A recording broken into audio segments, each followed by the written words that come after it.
Hello friends, வணக்கம் and welcome to சமைக்கலாம் சுவைக்கலாம். இன்னைக்கு நம்ம பார்க்க போகிற வீடியோ நம்ம லேடிஸ் எல்லாருக்கும் ரொம்ப ரொம்ப அவசியமாக முக்கியமாக தேவைப்படுற ஒரு டிப்ஸ் தான் பார்க்க போகிறோம்.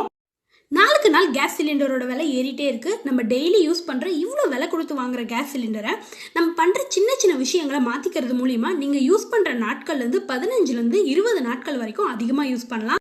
நம்ம இதுக்காக எதுவும் தனியாக செய்ய போகிறதில்ல. நம்ம செய்கிற விஷயங்களையே சின்ன சின்னதாக கொஞ்சம் கொஞ்சமாக மாற்றிக்கிட்டாவே போதும். கண்டிப்பாக உங்களுக்கு அதிக நாட்கள் வரைக்கும் இந்த கேஸ் சிலிண்டர் வரும். வாங்க வீடியோக்குள்ளே போகலாம். இந்த வீடியோ ரொம்ப ரொம்ப யூஸ்ஃபுல்லாக இருக்கும். ஸோ ஸ்கிப் பண்ணாமல் பாருங்கள். வாங்க வீடியோக்குள்ளே போகலாம். நம்ம டெய்லி வைக்கிற சாம்பார் அதிகமாயிட்டவோ இல்லை நம்ம நைட் டிஃபனுக்கும் சேர்த்து வச்சாலும் நைட்டு டிஃபனுக்காக அதை தனியாக சூடு பண்ண வேண்டியது இருக்கும். நீங்கள் நைட்டில் இட்லி செய்யும் பட்சத்தில் நீங்கள் இட்லி பாத்திரத்துலேயே இது மாதிரி சாம்பாரை வச்சு சூடு பண்ணிக்கலாம். இதுக்காக நீங்கள் சாம்பாரை தனியாக சூடு பண்ண வேண்டிய அவசியம் இல்லை. இட்லி பாத்திரத்தில் பிடிக்கிற அளவுக்கான பாத்திரத்தில் சாம்பாரை ஊற்றிக்கலாம். இதுக்கு மேலே இட்லி தட்டை வச்சுக்கலாம். இது மாதிரி செய்யும் போது ஒரே சமயத்தில் நமக்கு சாம்பாரும் சூடாயிடும், இட்லியும் ரெடி ஆகிடும். நீங்கள் இட்லிக்கு குருமா இல்லை எக் கிரேவி அது மாதிரிலாம் செய்யறதா இருந்தால் இந்த தண்ணியிலேயே முட்டை வெஜிடபிள்ஸ் எல்லாத்தையும் போட்டு கூட வேக வச்சுக்கலாம். இட்லி வேகிற அதே சமயத்தில் முட்டை இல்லை வெஜிடபிள் ரெண்டுமே வெந்து வந்துடும். நீங்கள் அடுத்து அது தாளிச்சா மட்டும் போதுமானதாக இருக்கும். இட்லி ரெடி ஆயிடுச்சு பாருங்க. இட்லியும் வெந்து வந்துருச்சு. அதே சமயத்தில் நமக்கு சாம்பாரும் சூடாயிடுச்சு. இதுக்காக நம்ம தனியாக சாம்பாரை சூடு பண்ணி ஒரு 5 நிமிஷம் கேஸை வேஸ்ட் பண்ண தேவையில்லை. இப்போ இந்த இட்லி பாத்திரத்தில் இருக்க சூடான தண்ணியை நம்ம மோஸ்ட் ஆஃப் த டைம் கீழே தான் கொட்டிடுவோம். அது மாதிரி செய்யாமல் இந்த தண்ணியிலே நீங்கள் டீ சூடு பண்ணுறது இல்லை தண்ணி வெந்நீர் போகிறதா இருந்தால் கூட இதுலேயே வைக்கலாம். பாருங்கள், ஒரு சொம்பில் பிடிச்சி வச்சுருக்கேன். இதை மூடி வச்சுட்டா மட்டும் போதும். இந்த சூடோட தண்ணிக்கு அந்த தண்ணியும் சூடாயிடும். நம்ம சாப்பிட்டு முடிச்சதும் சுடு தண்ணி குடிக்கிற மாதிரி இருந்தால் இந்த தண்ணியே போதுமான அளவில் சூடில் இருக்கும். கண்டிப்பாக ட்ரை பண்ணி பாருங்கள். நம்ம பாத்திரத்தெல்லாம் கழுவி தான் வச்சாலும் சமைக்கிறதுக்கு முன்னாடி லைட்டாக ஒரு தடவை தண்ணியில் அலசிட்டு தான் யூஸ் பண்ணுவோம். இந்த தண்ணியோட நம்ம அடுப்பில் வைக்கும் போது அந்த தண்ணி சுண்டி பாத்திரம் சூடாக லேட் ஆகும். அது மாதிரி ஆகாமல் இருக்க இது மாதிரி ஒரு டவல் வச்சு அப்பப்போ தொடச்சி எடுத்துக்கோங்க. இந்த தண்ணி துடைக்கிறதுக்காகவே எங்கள் வீட்டு கிச்சனில் எப்பயுமே இந்த துணி இருக்கும். பாத்திரத்தை அடுப்பில் வச்சுட்டு அதுக்கப்புறம் தேவையான பொருட்கள் சேர்க்கறதுக்கு பதிலாக நம்ம ஃபர்ஸ்டே தேவையான பொருளை சேர்த்துட்டு அப்புறமேட்டு அடுப்பு பற்ற வைக்கும் போது அந்த கடாய் சூடாகும் போதே கூட இருக்க எண்ணெய் நம்ம என்ன பொருள் சேர்க்கிறோமோ அதுவும் சேர்ந்து சூடாயிடும். கண்டிப்பாக ட்ரை பண்ணி பாருங்க. சமையலுக்கு இது மாதிரி காப்பர் பேஸ் போட்ட பாத்திரங்களை நம்ம பயன்படுத்தும் போது சூடு சீக்கிரமாக ஏறுறதும் இல்லாமல் அதில் இருக்க பொருட்களும் ரொம்ப சீராக வெந்து வந்துடும். கேஸ் செலவும் கொஞ்சம் கம்மியாக தான் ஆகும். கண்டிப்பாக ட்ரை பண்ணி பாருங்க. நம்ம மோஸ்ட் ஆஃப் த டைம் சீக்கிரமாக வேலை முடிக்கணும் அப்படின்றதுக்காக இருக்கிறதுலே பெரிய பர்னராக பார்த்து ஹை ஃப்ளேமில் அந்த பாத்திரத்தை வச்சு சீக்கிரமாக வேலையை முடிக்க பார்ப்போம். அது மாதிரி செய்யும் போது பாருங்க, இது மாதிரி நம்ம தீ பாத்திரத்தை விட்டே வெளியே வரும். இது மாதிரி செய்யும் போது கேஸ் ரொம்பவே அதிகமாகும். அதே நீங்கள் சின்ன பர்னரில் வச்சு மீடியம் ஃப்ளேமில் இல்லை லோ ஃப்ளேமில் வச்சு சமைக்கும் போது அந்த பாத்திரத்துக்குள்ளேயே அந்த தீ இருக்கும். அதனால நமக்கு கேஸ் வேஸ்ட் ஆகாது, சீக்கிரமாக வேலையும் முடியும். நம்ம எந்த ஒரு பொருள் சமைக்கும் போதும் அந்த பொருளை மூடி போட்டு வேக வைக்கும் போது அந்த பொருள் சீக்கிரமாக வெந்து வரதோடு மட்டும் இல்லாமல் நமக்கு கேஸ் செலவும் ரொம்ப ரொம்ப கம்மியாக தான் ஆகும். நம்மள பலர் சாப்பிட்டு முடிச்சதும் சுடுதண்ணி குடிக்கிறத பழக்கமாக வச்சிருப்போம். அது மாதிரி தேவைப்படும் நேரத்தில் அப்பப்போ தண்ணி சூடு பண்ணுறதுக்கு பதிலாக நம்மளுக்கு தேவையான அளவு தண்ணியை சூடு பண்ணி இது மாதிரி ஃப்ளாஸ்கில் ஊற்றி வச்சுக்கலாம். நமக்கு வேணுன்றப்ப தேவையான சூட்டில் கலந்து குடிச்சிக்கலாம். சின்ன குழந்தைங்க பெரியவங்க இருக்க வீட்டிலலாம் அப்பப்போ பால் தேவைப்படும். இது மாதிரி பாலை நீங்கள் நல்லா காய்ச்சி இந்த ஃப்ளாஸ்கில் இது மாதிரி ஊற்றி வைக்கும் போது நமக்கு எடுத்து யூஸ் பண்ணுறதுக்கும் ஈஸியாக இருக்கும். கேஸ் செலவும் ரொம்பவே கம்மியாகும். நம்ம ஃப்ரிட்ஜில் இருந்து பால் பாக்கெட் எடுத்த உடனேவே பாத்திரத்தில் ஊற்றி அதை காய்ச்ச ஆரம்பிச்சிடும். அது மாதிரி செய்யாமல் பால் பாக்கெட்டை ஒரு 2 நிமிஷம் கழுவிட்டு வெளியே சில்னஸ் போகிற அளவுக்கு வச்சுட்டு அதுக்கப்புறம் பாத்திரத்தில் மாற்றும் போது அந்த சில்னஸ்க்கான அடுப்பு செலவு நம்மளுக்கு ரொம்பவே கம்மியாகும். நாங்கள் பேக்கெட்டில் பால் வாங்குறதில்ல, அதனால் உங்களுக்கு இமேஜாக காமிச்சிருக்கேன். நம்ம வாங்குற மொத்த பாலையும் காலையிலேயே காய்ச்சி எடுத்து வச்சுக்கலாம். எடுத்து வச்சுட்டு தேவைப்படும் போது தேவையான அளவு பால் மட்டும் எடுத்து அப்பப்போ சூடு பண்ணிக்கிட்டா போதும்.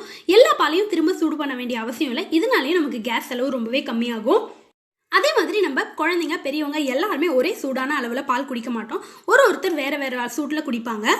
பாலை ஃபஸ்ட்டு தடவை மட்டும் நல்லா காய்ச்சிட்டு அடுத்த தடவை சூடு பண்ணும்போது யார் குடிக்கிறாங்களோ அந்த அளவுக்கு தகுந்த மாதிரி மட்டும் சூடு பண்ணிக்கிட்டா போதும். குழந்தைங்க குடிக்கிறதா இருந்தால் கொஞ்சமான சூட்லையும், பெரியவங்க குடிக்கிறதா இருந்தால் அதுக்கேற்ற மாதிரி சூடான அளவுலையும் சூடு பண்ணிக்கிட்டா போதும். ரொம்ப ஃபுல்லாக சூடு பண்ணிவிட்டு அப்புறம் ஆற்றிட்டு அதுக்கான கேஸ் செலவும் நமக்கு மிச்சம்தான் ஆகும், வேலையும் அதிகமாகும். உங்கள் வீட்டில் அதிகமான முறை டீ காஃபி குடிக்கிறவங்க இருந்தாங்கன்னா நம்ம காலையிலேயே தேவையான அளவு பாலில் டீயோ காஃபியோ போட்டு நம்ம ஃபஸ்ட்டு பார்த்த மெத்தடில் ஃப்ளாஸ்கில் ஊற்றி வச்சிடலாம். இது மாதிரி செய்யறதுனால நமக்கு செலவு ரொம்பவே மிச்சமாகும். அதே சமயம் நமக்கு வேலையும் ரொம்பவே மிச்சமாகும். ஒரு தடவையும் அடுப்பை பற்ற வச்சு பாலை ஊற்றி டிகாஷன் போட்டு அது மாதிரி செய்து கஷ்டப்பட தேவையில்லை. நம்மளுக்கு கேஸ் செலவு ரொம்பவே மிச்சமாகும். சில பேர் சொல்லுவாங்க மூடி வச்சா பால் கொதி வராது பொங்காது அப்படின்ட்டு. அப்படியெல்லாம் ஒன்றும் இல்லை. நீங்கள் பாலை கூட மூடி போட்டு காய வைக்கும் போது அது நல்லாவே கொதி வரும். கண்டிப்பாக ட்ரை பண்ணி பாருங்கள். எந்த ஒரு பொருளையும் சமைக்கிறதுக்கு முன்னாடி அதை ஊற வச்சு சமைக்கிறது ரொம்பவே நல்லது. அது சீக்கிரமாக வெந்து வர்றது மட்டும் இல்லாமல் நம்ம உடம்புக்கும் ரொம்ப ஆரோக்கியமானது.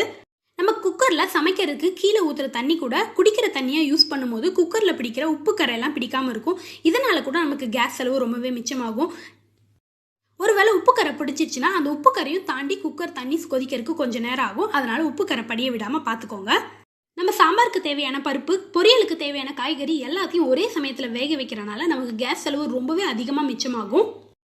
நாங்கள் எப்போவுமே இந்த மெத்தடில் குக்கரில் பருப்பு, காய்கறி எல்லாத்தையும் வேக வைப்போம். இது மாதிரி செய்யறதுனால நம்மளுக்கு கேஸ் சிலிண்டர் ரொம்ப ரொம்ப மிச்சமாகும். நீங்கள் பொரியலுக்கு தேவையான காய்கறிகளை இது மாதிரி பருப்புக்கு மேலே ஒரு பிளேட்டு இல்லை நீங்கள் அரித்தட்டு அது மாதிரி எது யூஸ் பண்ணுறீங்களோ அதை வச்சு வைக்கும் போது உங்களுக்கு ஒரே சமயத்தில் பருப்பு, காய்கறி ரெண்டுமே வெந்து வந்துடும். காய்கறியில் தண்ணி சேர்க்க தேவையில்லை. அந்த பருப்பில் இருக்க தண்ணி கீழே இருக்க தண்ணி மூலியமாகவே அது வெந்து வந்துடும். நீங்கள் பருப்புக்கு வைக்கிற சவுண்டு மட்டும் வச்சா போதும். இதுக்காக தனியாக நாங்கள் வேக வைக்க வேண்டிய அவசியம் இருக்காது. பருப்பு, காய்கறி ரெண்டுமே ஒரே சமயத்தில் வெந்து வந்துடும். நமக்கு வேலையும் மிச்சமாகும், கேஸ் செலவும் ரொம்பவே அதிகமாகும். நீங்கள் பொரியலுக்கு தேவையான காய்கறியை அப்புறமேட்டு எப்போ தேவையோ அப்போ அதை தாளிச்சிக்கிட்டால் மட்டும் போதும். திரும்ப தனியாக வேக வைக்க வேண்டிய அவசியம் இருக்காது. இதே நீங்கள் காய்கறியை வேக வைக்கிறதா இருந்தால் கடாயில் போட்டு ஒரு 5-10 நிமிஷம் வச்சு வேக வைக்கணும். அந்த செலவு இப்போ நம்மளுக்கு மிச்சம் ஆயிடுச்சு. பாருங்கள் எந்த அளவுக்கு காய் நல்லா வெந்து வந்திருக்குன்னா அதே மாதிரி பருப்பும் நம்மளுக்கு நல்லா மலர்ந்து வந்திருக்கும். ரொம்பவே நல்லா சூப்பராக வந்திருக்கும். பாருங்கள், இந்த கீழே இருக்க தண்ணி நம்ம குடிக்கிற தண்ணி யூஸ் பண்ணால இந்த பருப்பு தண்ணியை ரசத்துக்கு கூட யூஸ் பண்ணிக்கலாம். நம்ம கிழங்கு வகைகள்லாம் தண்ணியில் போட்டு தான் வேக வைக்கணும். அதுக்காக உருளைக்கிழங்க இந்த மாதிரி சைடில் போட்டு வேக வைக்கும் போது நமக்கு உருளைக்கிழங்கும் வெந்து வந்துடும், பருப்பும் வெந்து வந்துடும். கண்டிப்பாக இந்த மெத்தட் ட்ரை பண்ணி பாருங்கள். ரொம்ப ரொம்ப யூஸ்ஃபுல்லான மெத்தட். டெய்லி நம்மளுக்கு தேவைப்படுற டிப்ஸு. நம்ம காய்கறி, பருப்பை தனித்தனியாக வேக வச்சு இவ்வளோ நாள் நம்ம நிறைய கேஸ் வேஸ்ட் பண்ணியிருப்போம். இந்த மெத்தட் பார்த்ததுக்கப்புறம் கண்டிப்பாக நீங்கள் அது மாதிரி செய்யவே செய்யாதீங்க. நம்ம டெய்லி குக்கரை சமையலுக்கு யூஸ் பண்ணுறதுனால 20-30% கேஸை நம்மளால் மிச்சப்படுத்த முடியும். குக்கர் யூஸ் பண்ணுறதுனால நமக்கு கேஸ் செலவு மிச்சமாகிறது மட்டும் இல்லாமல் வேலையும் மிச்சமாகும். பாருங்கள், உருளைக்கிழங்கு, பருப்பு ரெண்டுமே ஒரே சமயத்தில் வெந்து வந்துருச்சு. இதுக்காக நம்ம தனித்தனியாக வேக வைக்க வேண்டிய அவசியம் இருக்காது. இந்த மெத்தட் கண்டிப்பாக உங்களுக்கு யூஸ்ஃபுல்லாக இருக்கும்னு நினைக்கிறேன். கண்டிப்பாக ட்ரை பண்ணி பாருங்கள். ட்ரை பண்ணி பார்த்து எப்படி இருந்ததுன்னு உங்களோட கருத்துக்களை மறக்காமல் எங்களோட ஷேர் பண்ணிக்கோங்க. சில பேர் வீடுகளில் எப்போ சமைச்சாலும் சாப்பிடும்போது சூடாக இருக்கணும்னு நினைப்பாங்க. அது மாதிரி இருக்க வீடுகளில் நீங்கள் சமைச்ச உடனே அந்த பொருளை ஹாட் பேக்கில் போட்டு வைக்கிறது மூலிமா நமக்கு தேவைப்படும் போது சூடாகவும் கிடைக்கும். அதே மாதிரி நம்ம திரும்ப சூடுபடுத்த வேண்டிய அவசியமும் இருக்காது. இது ஒரு சின்ன டிப் தான், ஆனால் அது நம்ம டெய்லி செய்யறதுனால நமக்கு ரொம்பவே அதிகமான அளவில் கேஸ் சிலிண்டர் மிச்சமாகும். கண்டிப்பாக ட்ரை பண்ணி பாருங்கள் இதையும். அடுத்ததான் நம்ம கேஸ் செலவை மிச்சம் பண்ண போட ஒரு முக்கியமான பொருள் பர்னர் தான். இந்த பர்னரை தூசி இல்லாமல், அழுக்கு இல்லாமல் பார்த்துக்கிறது மூலிமா நமக்கு நிறைய கேஸ் வேஸ்ட் ஆகிறதுலேருந்து தடுக்கலாம். நீங்கள் டெய்லியும் கேஸை துடைக்கும் போதே இந்த பர்னரையும் கழட்டி ஒரு தடவை துடைச்சிக்கோங்க. அதனால இதில் இருக்க தூசி, சின்ன சின்ன அழுக்கெல்லாம் கூட வந்துடும். அந்த ஹோல்ஸ்லேருந்து மறையாது. மந்த்லி ஒன்ஸ் ஆச்சு இந்த பர்னரை புளி தண்ணியில் உப்பு போட்டு ஊற வச்சு கழுவி எடுத்துக்கோங்க. இதனால நமக்கு இந்த பர்னரில் அழுக்கு சேராது. அதே மாதிரி கருப்பும் பிடிக்காது. இந்த கருப்பு பிடிக்கிறனால கூட நமக்கு கேஸ் ரொம்பவே வேஸ்ட் ஆகும். நான் இது 1 மாதத்துக்கு முன்னாடி தான் கழுவினேன். பின்னாடி பாருங்கள், பர்னர் கொஞ்சம் கலராக தான் இருக்கும். முன்னாடி யூஸ் பண்ணிட்டு இருக்கனால கொஞ்சம் கருப்பாயிடுச்சு. அதே மாதிரி இந்த பர்னரோட இந்த லைட்டரும் நமக்கு ரொம்பவே யூஸ்ஃபுல்லான ஒன்று தான். ரொம்பவே அழுக்கு இல்லாமல் பார்த்துக்கிறதுல ரொம்பவே முக்கியமாக இருக்கணும். அடுத்ததான் ரொம்பவே முக்கியமானது கேஸ் டியூப். இந்த டியூப்பில் விரிசல் இல்லாமல், ஓட்டை இல்லாமல் பார்த்துக்கணும். நம்மள நிறைய பேரோட வீடுகளில் இது மாதிரி ஹோல்ஸ்லேருந்து அந்த டியூப் வரும். இந்த டியூப் அந்த ஓட்டையில் பட்டு அந்த கல்லோட ஷார்ப்னஸில் கொஞ்சம் நாளில் அது ஓட்டை விழறக்கோ இல்லை வீரல் விழுறதுக்கோ சான்சஸ் இருக்குது. அது மாதிரி ஆகாமல் இருக்கிறதுக்கு இது மாதிரி அந்த எட்ஜஸில் துணி மடித்து வச்சுக்கோங்க. 4-3 மடித்து வச்சுக்கோங்க. அப்போ தான் ஓட்டை விழாது. காலி சிலிண்டரை மாற்றின உடனேவே இது மாதிரி அதில் தேதி எழுதி வச்சுக்கோங்க. நான் இந்த சிலிண்டரை 15ஆம் தேதி 6ஆம் மாதம் மாற்றிருக்கேன். அதனால் இதை சாக் பீஸில் எழுதி வச்சுருக்கேன். உங்களுக்கு சாக் பீஸில் எழுதி வச்சா குழப்பமாக இருக்கும் அப்படின்னா நீங்கள் அந்த டேட் கேலண்டரோட பேப்பரை கூட இது மேலே ஒட்டி வச்சுக்கலாம். இது மாதிரி செய்யும் போது நம்ம எப்போ மாற்றணுன்ற சில சமயங்களில் மறந்துடுவோம். அப்போ இது எப்போ தீருன்றதும் நமக்கு தெரியாமல் போயிடும். அது மாதிரி ஆகாமல் இருக்க இந்த டிப் உங்களுக்கு கண்டிப்பாக யூஸ்ஃபுல்லாக இருக்கும். ட்ரை பண்ணி பாருங்கள். நம்ம சிலிண்டர் மாற்றி ரொம்ப நாள் ஆச்சு, எவ்வளோ கேஸ் சிலிண்டரில் இருக்குது நமக்கு சில சமயங்களில் தெரியாது. அது மாதிரி கண்டுபிடிக்கிறதுக்கு இந்த டிப் உங்களுக்கு ரொம்ப யூஸ்ஃபுல்லாக இருக்கும். கொஞ்சமாக தண்ணியில் ஒரு வேஸ்ட்டு துணியை நல்லா நனைச்சி எடுத்துக்கோங்க. ரொம்ப பிழிய வேணாம், கொஞ்சமாக ஓரளவுக்கு தண்ணி இருக்கிற அளவுக்கு பிழிஞ்சுக்கோங்க. இந்த துணியை சிலிண்டரில் நேராக இதே மாதிரி நான் வீடியோவில் காமிக்கிற மாதிரி நல்லா தொடச்சி எடுத்துக்கோங்க. ஒரு தடவை ஒரே ஒரு கோடு அளவுக்கு மட்டும் போட்டால் கூட போதும்.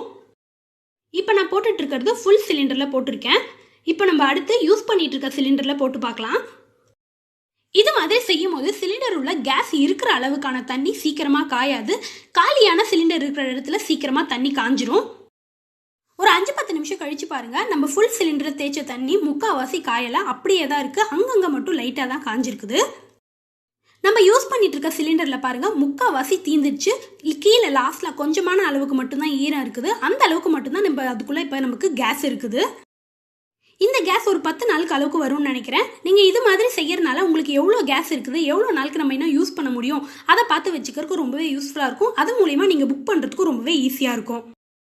நீங்கள் எப்பயும் நைட் படுக்கும்போது ரெகுலேட்டரை ஆஃப் பண்ணுறது மூலியமாகவும் நமக்கு கேஸ் ரொம்பவே மிச்சமாகும். கண்டிப்பாக ட்ரை பண்ணி பாருங்கள். இந்த டிப்ஸ் எல்லாமே ரொம்ப ரொம்ப யூஸ்ஃபுல்லான லைஃப். நம்ம டே டு டே லைஃப்பில் அதிகமாக யூஸ் பண்ணுற கேஸ் சிலிண்டரோட விலையை கட்டுப்படுத்த முடியாது, ஆனால் நம்ம அதை குறைச்சிக்க முடியும். இப்போ நம்ம பார்த்த டிப்ஸ் எல்லாமே 1-2 நிமிஷம் கேஸ் செலவை கம்மி பண்ணுற டிப்ஸ் தான். இதில் போயிட்டு நமக்கு என்ன மிச்சமாக போகுது, இதனால் நமக்கு கேஸ் சிலிண்டர் ரொம்ப நாளுக்கு வருமா அப்படின்னு நம்ம நினைப்போம். நீங்கள் நினைக்கிறது சரிதான். ஒரு நாளைக்கு 1 நிமிஷமாக 5 தடவை இது மாதிரி கேஸை வேஸ்ட் பண்ணுறோன்னு வச்சுக்கோங்க. ஒரு நாளைக்கு 5 நிமிஷம் கேஸ் வேஸ்ட் ஆகும். இதே நம்ம மந்த்லி கால்குலேஷன் பண்ணி பார்த்தா ஒரு மாதத்துக்கு 1.5 மணி நேரம் அளவுக்கு நமக்கு கேஸ் சிலிண்டர் வேஸ்ட் ஆகுது. நீங்கள் ஒரு கேஸ் சிலிண்டரை 2 மாதத்துக்கு யூஸ் பண்ணுறீங்கன்னு வச்சுக்கிட்டா 3 மணி நேரம் நமக்கு கேஸ் வேஸ்ட் ஆகுது. இந்த 3 மணி நேரத்தில் நம்ம 2 நாளுக்கு தேவையான பொருட்களை, உணவுப் பொருட்கள் எல்லாத்தையுமே சமைச்சு முடிச்சிடலாம். கொஞ்சமாக யோசிச்சு பாருங்கள், எவ்வளோ சிலிண்டர் நமக்கு வேஸ்ட் ஆகுது, இதனால நமக்கு எவ்வளோ பணம் மிச்சமாகும்னு யோசிச்சு பாருங்கள். இன்னொரு முக்கியமான டிப் மறந்துட்டேன். நம்ம டெய்லி தோசை இல்லை சப்பாத்தி இது மாதிரி ஏதாவது செய்வோம். செய்துட்டு அந்த தோசைக்கல்லை சூடோடையே அப்படியே விட்டுடுவோம். இது மாதிரி இனிமேல் விடாமல் இந்த கல் மேலே ஒரு டம்ளர் தண்ணி வச்சுக்கலாம். இது வைக்கும் போது இந்த கல்லோட சூட்லேயே இந்த தண்ணியும் சூடாகி வந்துடும். நமக்கு சுடு தண்ணியும் ரெடி ஆகிடும். நம்ம வீட்டில் காலையில் சமைச்ச இட்லி, பொங்கல், உப்புமா இது மாதிரி ஏதாச்சும் கொஞ்சமாக மீதி ஆயிடுச்சுன்னா நைட்டுக்கு நம்ம அதை சாப்பிடும்போது சூடு பண்ணி தான் சாப்பிடுவோம். அதுக்காக தனியாக நம்ம சூடு பண்ணிட்டு இருப்போம். இனிமேல் அது மாதிரி செய்யாமல் இந்த கல் மேலேயே அந்த மீதமாக இருக்க பொருளை நல்லா பரப்பி விட்டுற மாதிரி, அந்த கல் ஃபுல்லாக இருக்க மாதிரி நல்லா ஸ்ப்ரெட் பண்ணி விட்டுடுங்க. விட்டுட்டு மூடி மட்டும் போட்டு வச்சுட்டிங்கன்னா இந்த கல்லோட சூடு ஆறுறதுக்குள்ளேயே நம்மளோட சாப்பாடு ரொம்பவே சூப்பராக சூடாயிடும். இதே மாதிரி காயை கூட நீங்கள் சூடு பண்ணிக்கலாம். இவ்வளோ நேரம் இந்த வீடியோவை பொறுமையாக பார்த்ததுக்கு ரொம்ப ரொம்ப நன்றி. இந்த வீடியோ கண்டிப்பாக உங்களுக்கு யூஸ்ஃபுல்லாக இருக்கும்னு நினைக்கிறேன். அப்படி யூஸ்ஃபுல்லாக இருந்தால் மறக்காமல் ஒரு லைக் கொடுங்க. உங்கள் ஃப்ரெண்ட்ஸ் அண்ட் ஃபேமிலிக்கும் கண்டிப்பாக இதை ஷேர் பண்ணி விடுங்க. இப்போ இருக்க சூழ்நிலையில் இந்த மாதிரி டிப்ஸ் எல்லாம் எல்லாரும் கண்டிப்பாக தெரிஞ்சு வச்சுக்க வேண்டியது அவசியமாக இருக்குது. அதனால் எல்லாருக்கும் ஷேர் பண்ணி விடுங்க. நீங்கள் நம்ம சேனலை மறக்காமல் சப்ஸ்கிரைப் பண்ணிக்கோங்க. இதே மாதிரி நிறைய யூஸ்ஃபுல்லான வீடியோஸ்லாம் நம்ம சேனலில் அப்லோட் பண்ணியிருக்கேன். அதெல்லாம் நீங்கள் கண்டிப்பாக நம்ம சேனலை ஒரு தடவை விசிட் பண்ணி பாருங்கள். ரொம்பவே உங்களுக்கு யூஸ்ஃபுல்லாக இருக்கும், ரொம்பவே பிடிச்சமானதாக கூட இருக்கும். சப்ஸ்கிரைப் பண்ண மறக்காதீங்க. தேங்க்ஸ் ஃபார் வாட்சிங்.